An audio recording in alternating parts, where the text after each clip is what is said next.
知道什么是冬奥会吗？比赛的啊，那什么是冠军呢？赢的人。赢的人呐。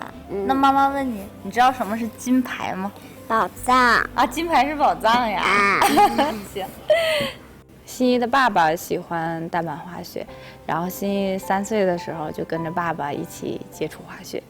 基本上我们每天早上8点出门，然后滑到中午11点的时候，简单的带小朋友吃点东西，然后就抓紧一直滑到太阳落山。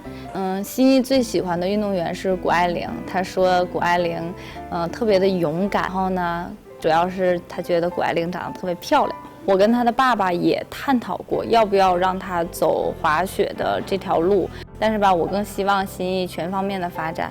但是如果最后新一很想走滑雪这条路，我们全家人也会投入更多的精力、财力，然后去全方位的培养他。作为一个母亲，我当然希望自己的孩子优秀，但是我更希望他有一个快乐的人生。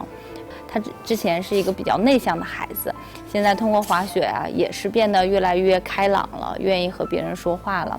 其实我觉得这也是体育服务我们人生的一个体现。